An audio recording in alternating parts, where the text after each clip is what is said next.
Hello everybody, BeMetalways here. Welcome to another weekly heavy metal album review. This week I'm reviewing Cannibal Corpse, Violence Unimagined, released by Metal Blade Records on April 16th, 2021. Cannibal Corpse needs no introduction, I do hope.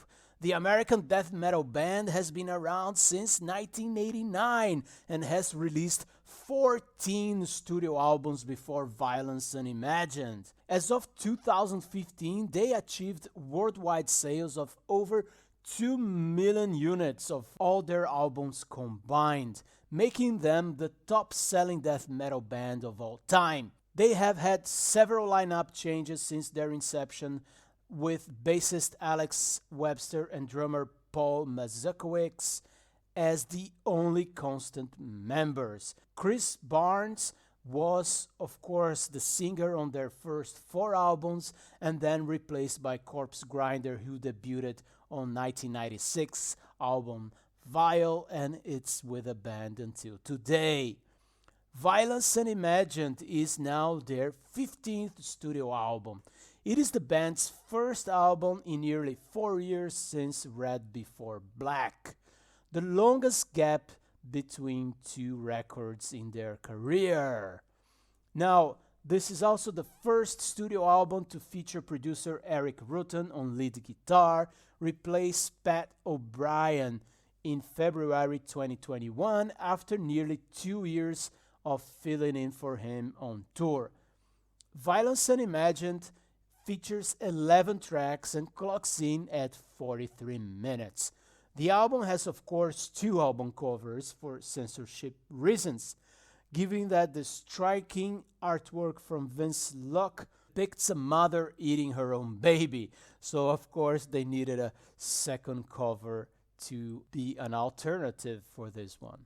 Now, the album opens with Murderous Rampage, a 4-minute relentless fast-tempo carnage. In the absence of a title track, the song does feature the lyrics Violence Unimagined in its bridge, which I find always a cool thing. Surround, Kill, Devour is one of the heaviest songs and features one of the most memorable choruses on this album. You know, a very nice stamp of the album is that while very consistent on the surface, when you pay attention to the songs, each one has its own character and something distinct about them. The common thread, however, is indeed the heaviness and how memorable the songs are. For example, Necrogenic Resurrection, it's almost a thrash metal song. What a cool riff, and this breakdown that is very nice, and a solo that I'm certainly think it's inspired by Slayer. Same goes for Bound and Burned, also very trashy and featuring several short guitar solos. Follow the Blood is a very cool song and will do wonders live. It's very groovy, but then also the scream, fire at will, it goes double speed and you can just imagine the crowd going nuts.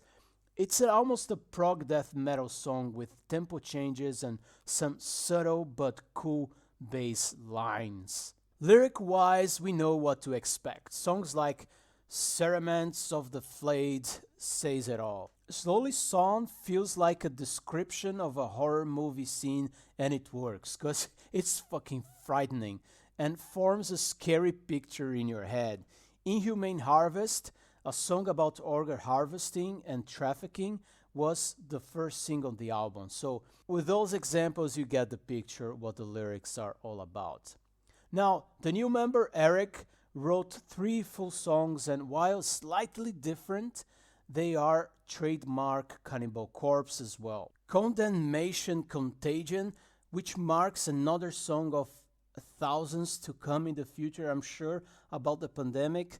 It's not as gruesome lyrics as we are used to, but it works. And I like the groove of the song, certainly bringing some diversity to the album flow. Now, if I'm being picky here, And I must say that the two other songs from Eric, Ritual Annihilation and Over Torture, are actually my least favorites from the album. And that's for no particular reason, but both despite the very demanding drumming sound, which is pretty cool. This is actually the most drum intense album I've heard from the band. Now, wrapping up my opinion here, for those who like Cannibal Corpse, there's nothing really to complain here. The album is just more of the same in a style that we like and well done and executed. Cannibal Corpse is known for consistent albums and for playing safe, and yet this is another high quality album at par with other recent releases of the band, and therefore a worthy addition to the long and successful discography. Therefore, to me, this is a good 81 out of 100 album that will please the fans, but it won't change anyone's perception of the band. So, thanks for being here, for listening. If you can help by liking this video, subscribing, I would really appreciate. And BeMetalways!